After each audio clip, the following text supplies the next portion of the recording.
Welcome to the One Body, One Life podcast. Hi, I'm your host, Dr. Jason Wan, lifestyle physical therapist and pain relief coach.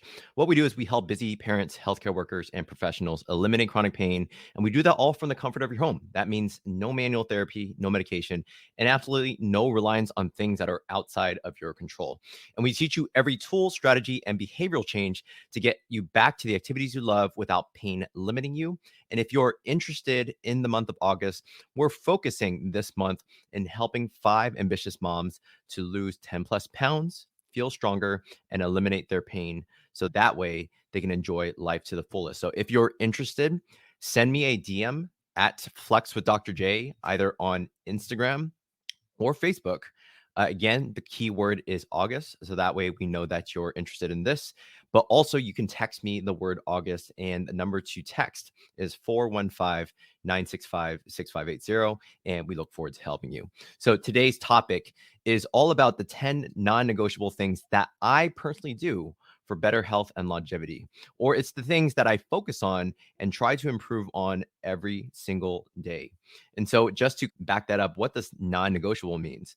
And essentially, what it means is that we don't necessarily use excuses that are going to prevent us from achieving that specific thing or getting towards that certain task, or improving upon that. So, non negotiable means that if I'm going to be dedicated to doing a certain thing, such as walking every single day outside, that is going to be a non negotiable. If somebody says, "Oh, I want to go to eat lunch with you at 12 p.m." But then you say to yourself, 12 p.m. is usually my walking time. You don't skip your walking. That is an absolute non negotiable. You say, sorry, this is my walking time. This is my time to take care of my health. And so I personally really pride myself in that, in terms of how tenacious and how steadfast I am with taking care of different aspects of my health. And a lot of my friends, cousins, family members, they all know me as somebody that has a lot of extreme willpower, but it's also tenacious. And I do pride myself in terms of how people do look up to me as an example for the certain aspects of health and the way I portray myself, especially either on social media or as an individual. So I'm going to go through these things super fast. And then hopefully this should give you a good sense of, at least, if these are things that help me to, over the past 7 months, to lose 22 plus pounds, also to keep pain out of my life. As over the past many years, I've actually continued to get stronger into my mid 30s. I know that some of you guys are like 40 and 50 years of age and saying, well, you're still young. Just wait till you're 40, 50. I'm always telling them, I'm challenging you to say, I will be still at my top peak even into those later years. Okay. So let's dive into this now. The first one I want to go through, number one, is drinking more water. And this is super simple. Our body is actually composed of 75 to 80% water, especially our muscles are essentially 80% water, even though they're very dense. So when you're looking at that aspect, is you have this muscle and contractile tissue that contracts and lengthens. And so if you're wanting to get stronger, you can't treat your muscles as essentially as getting it dehydrated. If it gets dehydrated, think of like beef jerky. Beef jerky is harder to contract. It's also a lot stiffer, right? So you're going to have stiffer muscles. Also, the muscles are not going to be contracting as well, and therefore you're going to be weaker. But think about the whole entire body, our brain, our heart, everything is reliant on water, right? People die in the desert if they don't drink water for 3 days, sometimes even sooner than that. So if drinking water is the lifeline, why don't we get a copious amount? We don't want everything in moderation, obviously. So we don't want to drown ourselves, which leads to a lot of like different imbalances. But looking at drinking water, I actually drink a gallon a day. I actually need that because I lift pretty much 4 to 5 days a week. I play basketball 1 to 2 times a week, and I also do sprints and I do running. So that is a significant amount of sweat. And whenever I breathe out oxygen, and essentially I breathe out a little bit of water. So I need to continue to rehydrate my body in order to function at its best. So benefits of drinking water, again, you're just going to get stronger. You're going to perform better. You're going to have higher energy levels at work. And also in regards to any day-to-day task, physical or even mental, since our brain, again, composes of a little bit of water, we're going to be thinking more clearly, have more energy, and we're just going to overall perform better as a human being. Okay. Let's go number two. And number two, arguably, I could have put this as number one. This is not number one is like the absolute priority, and number 10 is less. So this was just a running list of things that I thought of. Number two is strength training. Okay. Strength training is literally exercise in general is the key to longevity. They actually did research studies, meta-analysis, systematic reviews, in saying that exercise amongst all things in the entire world, anything that you can do, even if technology continues to get vastly, insurmountably better. Let's say there's something that's like a cure for cancer or a cure for atrophy or a cure for multiple sclerosis, a cure for cancer. Yes, we may have the technology and things later, even 30 to 50 years from now. But I think one mainstay that will never change is strength training. So resistance training allows you to have a better quality of life, because if you're stronger as you age, and if we know that we lose power, we lose strength, and we lose muscle mass as we age, that is literally a product of our quality of life. So looking at this, is I've seen older individuals, and I've even done home health physical therapy where I visit people's homes, and the goal isn't to play basketball. The goal is literally to be able to walk around the house safely and to get off the couch, because they can't get off the couch. Why is that? Because they didn't strength train throughout their life. So that's why 4 to 5 days a week, non-negotiable, is that I do strength train 4 to 5 days a week. I am always in the gym. If I'm not in the gym, and I have kids and other priorities that may take place, like I have another kid on the way. So that's gonna be 2 kids. So therefore, I am building a home gym in my house. So I have no excuse to say, oh, the gym is 15 minutes away, so I can't go. I'm going to continue to make strength training a non-negotiable. So I'm building a home gym, right? So strength training also plays into your brain health. So research actually shows that resistance training secretes something in your brain called myokinase, and actually allows your brain to multitask better, but also prevent things like Alzheimer's, Parkinson's disease, and even Huntington's disease. So it's pretty amazing. And the last research that I want to share with you is resistance training or strength training. They did a long-term prospective study, and this actually shows that it gives a 32% decrease in all-cause mortality. I actually did a podcast back a long time ago. It was like in the first 10 episodes with Dr. Alexander Hu from UCLA, a physician that truly believes in strength training as one of the main modes to get his patients better, rather than immediately give them like ibuprofen or some sort of medication. And so strength training decreases all cause mortality by 32% and ongoing, probably even better, depending on how much you strength train. So all cause mortality essentially means anything that can kill you is stunted, blunted, decreased with strength training.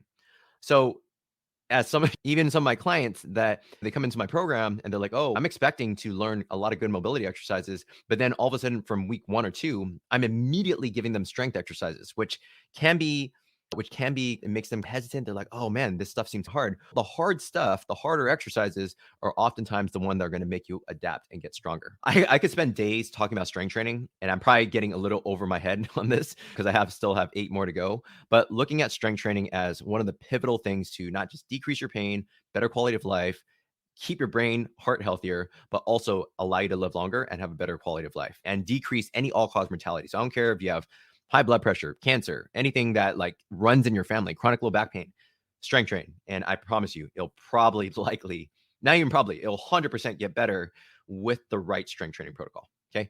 Here's number 3. Number 3 is eating more protein. Okay.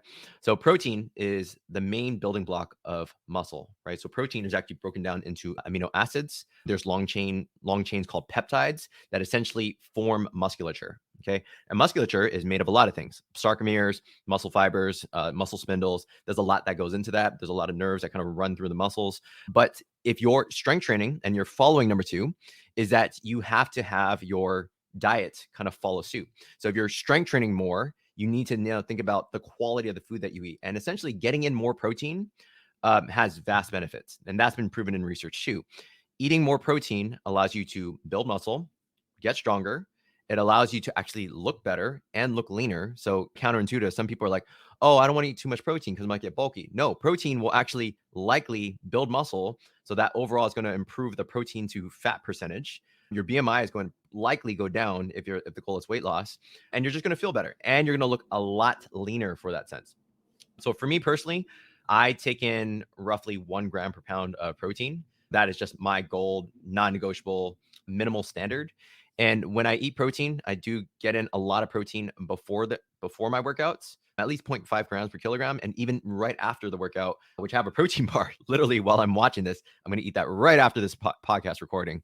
I'm going to eat in more protein. So what I realized is that when I was skimping on protein, I noticed aesthetically, I didn't look as good. Performance wise, my body was hurting more. And the reason why is because if you don't have good, strong muscles, or even more larger muscles that can tolerate a greater capacity for running and lifting weights and anything that I do, muscles essentially protect the joints, right? And if you don't have good musculature, good strength, good endurance, good stability around your joints, like your neck, your shoulders, your knee, you've seen it before. Many people either have a strain in their knee, they have sore knees, or sometimes it's even more catastrophic. They have a sprain, a ligament, a tear, right? And all that is because those ligaments, those pieces of cartilage, those things that happen as an injury, as far from an injury standpoint, is because the muscles gave out. Okay. So having better musculature through strength training, but also fueling your body with the right protein, you get my drift. Okay. Number 4, get better sleep. So there is one aspect of recovery, which is definitely getting in the kitchen, going to the grocery store, and getting the right quality foods, especially protein. But sleep is such an underrated quality of your recovery from workouts, not even workouts, just day-to-day activities, you hiking in the city, or you just recovering from a long day of work, just sitting at your desk. Getting better sleep, we know how that works. Improved focus, improved concentration, improved hormonal balances, right? Because when we get less sleep and when we're stressed and fatigued, we secrete a lot more cortisol. Cortisol is a stress hormone, which causes essentially it causes a lot of havoc in the body. It causes hormonal issues, it causes fatigue, causes malaise, causes joints to hurt, causes muscles bilaterally to start hurting. So days that you don't get good sleep, you'll notice that maybe you have a sore low back or a more sore neck. Cortisol secretion also holds in fat. It actually secretes afterwards, a byproduct of cortisol is secreting ghrelin. And ghrelin is your hunger hormone. So the more cortisol secretion, the more ghrelin that you secrete, and therefore you're hungrier. So you tend to make poor decisions about your nutrition. And I've been there before. Getting 4 to 5 hours of sleep when my son was first born, I was seeking out like hot Cheetos. I was seeking out the foods that really didn't need to know forward, like fruit, protein, meat. I was seeking out ice cream. I was seeking out all these other things. Now, everything again in moderation. I still eat ice cream, but I was just seeking out like an abundance of it. And therefore my body was going the opposite direction health-wise. Okay, so getting better sleep. You guys already know that the optimal amount of sleep that you need to get in is 7 to 9 hours. I would say amongst the 10 things here, I would say that this is one of those that I struggle with once in a while just because day-to-day tasks, sometimes with work being so busy with all my clients, at the same time having 2 kids, I know I'm already prepping in advance that I'm going to get poor sleep. Okay. So number 6, making mobility a habit. Okay. So I would definitely put strength training beyond and above in terms of importance and quality of life and longevity and just aging more gracefully. Strength training is, in my opinion, and it's a strong opinion, it's almost facts. Strength training is more important than mobility. Okay. Because I don't have to stretch. I can actually do certain strength training exercises that will make me more mobile, right? If I had tight hamstrings, I'll do a Romanian deadlift. If I have a tight like chest or a tight like shoulder muscle in the front, I'm going to do flies through floor range of motion. So there are a lot of ways, and all my clients know. Clients in my Pain Free Academy program, they know that they've been stretching their entire life. It didn't help them very much. They enter into my program and I'm showing them strength exercises that actually have way more benefit from a pain relief standpoint, and it gets them immediately more flexible. That's why I think strength training is key. But mobility, even though mobility it blends into strength, but mobility is defined as being more stable or strong within a range of motion. So people that just put a strap on their foot, lie down, and just pull their foot like over their face and try to stretch out their hamstrings, that's a passive stretch. Stretching is different from mobility. So mobility is essentially you actively moving through range of motion and gaining range and gaining strength and stability within that range of motion. So if you make mobility a habit versus what commonly my clients would do is I would make them an exercise program and they would just try to get it done in the morning.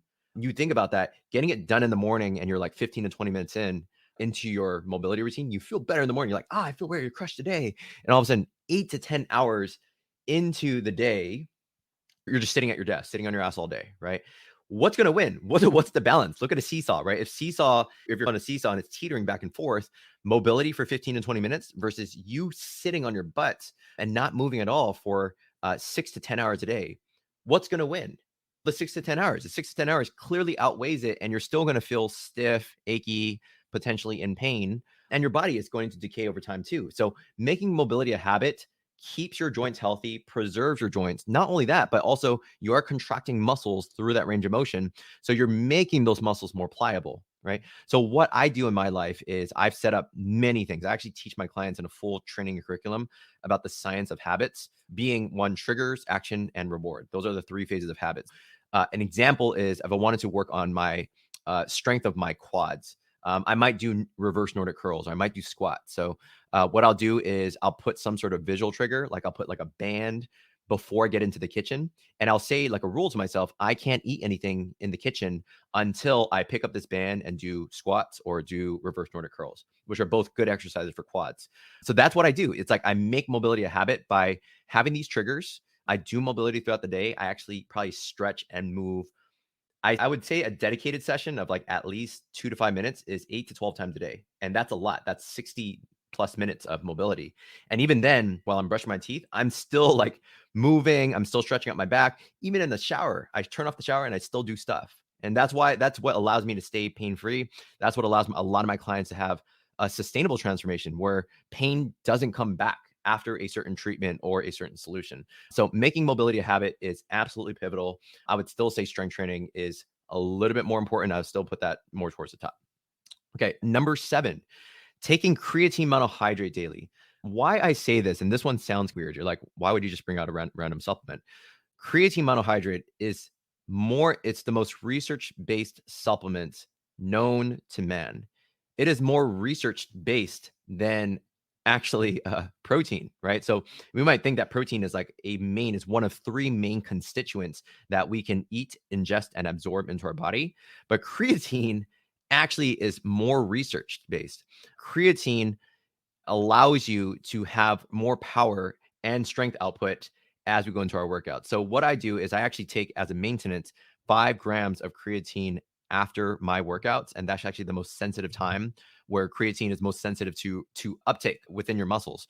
And creatine monohydrate, there's is fancy equation biochemistry. A biochemist can probably correct me on this. I'm not going to get the equation right, but creatine monohydrate is one of the main energy resources in the body, as in you have this thing called beta oxidation where I think you're utilizing fat to generate ATP. You also have anaerobic glycolysis, which is essentially you're using glucose or some form of carbohydrate, and then that's getting broken down into ATP. And ATP is adenosine triphosphate, which is the main energy that our body relies on to like generate force. And then you have creatine phosphate, which is more indicative of moderate to intense activities. So think about 8 to 10 reps of an incline bench press, or even a sprint, or let's say you're like chasing down somebody. You're using more the creatine phosphate cycle, where we utilize creatine monohydrates in order to generate more ATP, especially during short bouts of intense exercise. So it does, especially if you're trying to make strength gains, creatine, what it does from a physiological standpoint is it allows you to absorb water. So whatever water you drink, a lot of times we excrete that as urine and excrete that as breath, but creatine gets actually secreted into our musculature. And we actually, whenever you drink water, it actually gets absorbed in. So people that actually do like a creatine bulk where they ingest 15 to 25 grams of creatine for 5 to 7 days, they'll notice a bit of weight gain. And that's due to the fact that water is being absorbed into the body and it's not being secreted as either waste, urine, or breath. Okay. So I've literally been taking creatine since college, right? Since I was like 2021. I'm more consistent over the past 5 years, taking creatine every single day, even on days that I don't work out. And the primary reason for that is because creatine doesn't just help with your performance and strength gains and power output, but also creatine actually helps with your brain health. Okay. Our brain actually relies on creatine as well. And it actually has been shown to improve concentration, multitasking, like neural task. And one of the bigger things that I think is being researched now, I think you can look up Neuroathletics by Luis Nicola. She's a great podcast that I actually listen to. She actually was the first person that kind of introduced me to this, that creatine can actually steer off Alzheimer's. Okay. So just looking at creatine as like brain health, heart health, our heart pumps and actually utilizes creatine and also our muscles as well. Okay, let's go into number 8 and number 9. And even those are super important, I'm going to speed by this super quick. But number 8 is spending your money on experiences, not tangible goods, or spending your money on things that will actually inch forward in some aspect of your health. So I read a book called Balance by Andrew Hillum, and it was more of a financial book, but it spanned beyond that. And that book actually talked about what are the 4 things that are actually important in life. One is health, one is wealth, 3 is relationships, and then 4 is purpose. So I really took that into mind. And when we spend our money more on experiential things versus tangential things, being a Gucci purse, a new pair of shoes, a car, all those things, those are tangible goods. It doesn't really improve the experience of our life. Versus if I spent money on a Disney cruise trip, which I did it last November, it's like that is a trip that I'll remember for the rest of my life. I love the fact that I'll always remember my son getting in line to take a picture with Mickey Mouse 4 times, 4 times in like less than 3 days. These are things, and him eating like a ton of bacon and chicken tenders, right? It's not the best healthy thing, but he's young. But I just remember all those things. I could have spent that $3,000. I could have spent that $3,000 not on a cruise, but maybe buying like a super nice pair of shoes or just going on a shopping spree. But will I remember that? So improving the experience in my life and also improving the longevity and laying down new memory paths. As in, I spend my money on things that will create new memories versus spending my money on tangential things. And I get it. I'm not downing anybody that buys super fancy shoes or watches or whatnot. It's just that I choose to utilize the money that I make in my business and in general on things that are really going to improve the experience of my life. And that allows me to have an increased perception of time. I know that all of us are on the same timeline, but at the same time, my life will feel so much longer knowing that I'm spending my money on experiences, memories, vacations, all those things versus buying other things. I used to buy a lot of things for myself. Definitely when my dad was alive, he definitely spent a lot of money on the only son in the family, buying me shoes, buying me all this, buying me video games. And while that was great, I really truly think that now that I'm 35 and now that I have a different perspective on life, that me spending my money on experiences has made my life so much more meaningful. Kind of proof to that for sure. And it's not really proof, but my son is now 2 years and 2 or 3 months old. And a lot of people are like, man, doesn't time just fly? Doesn't time just like go by? And I always have the same answer for every single person that says that. Oh, yeah, time flies. Before he's going to be in college, 2 years has felt like a lifetime to me. And the reason for that is because I definitely think that I switched my mindset and I switched the way that I spend my money on coaching. I spend my money on things I spend my money on business coaching, nutrition coaching. I spend money on things that will really make me better as a person, but I also spend money on experiences with my wife, my family. Again, going on that cruise last November, Disney cruise. Such an amazing experience. I'll never forget. Definitely want to book that sometime this coming year. So anyways, that is my take on that. And then number 9 is being grateful and give more. Great. There is a sense of what we call the grateful hormone. Grateful is something like if you have the gratitude hormone, that actually helps you to live longer. Having more purpose and giving more of yourself actually allows you to have a longer life. And there's a lot of research on that in terms of neurotransmitter release, dopamine release, serotonin release, things that actually like all the good feeling hormones are secreted when you are more grateful and when you contribute and when you're more charitable. And lastly, number 10, which is essentially what I said in number 8 with Andrew Hellum. One of the biggest things in my life is being purpose driven. I started this podcast because my clients and a lot of people that message me all the time wanted me to start a podcast. I love it. It's called the One Body, One Life because the things I'm doing that I feel for the world is to make the world a better place. That is like such a broad scope, but specifically, I do really want people to live longer and have a better quality of life. And whether that's to help them decrease weight, help them get stronger, help them to change their mindset around health, have better habits, also just in general, just decrease pain, which is kind of like my specialty, decrease chronic pain. I want people to have that type of quality of life that I currently am living. And I want to have that resonate with all you guys in this podcast. So that is my purpose in life, and it continues to not change. My wife says, dude, you sometimes work 50 to 70 hours a week. And it's not because I have to, like, I don't have to work 50 to 70 hours a week, but I choose to because I love what I do. I love helping people. I love getting into conversation with people and treating them like a family member and really taking them by the wing and showing them what I know so that they can be the best version of themselves health wise. All right. So that's what I got for you guys today. If you enjoyed this episode, and I appreciate this. It's going to help me grow and spread my message to so many people. I'd love if you can hit that kind of share button either on Spotify, Podcasts, Apple Podcasts. If you really love this episode, I definitely appreciate if you click that share button, share it to your social medias.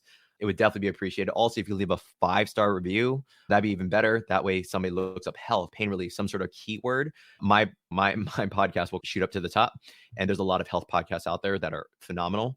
If you have any questions or if you want to give me feedback, send me a text to 415-965-6580 or email me at jason@flexwithdrj.com. I reply to all my messages personally, and I'll leave you always with these last words of advice. We only have one body, one life. Make every action you take be one that makes you a better version of you. Take care.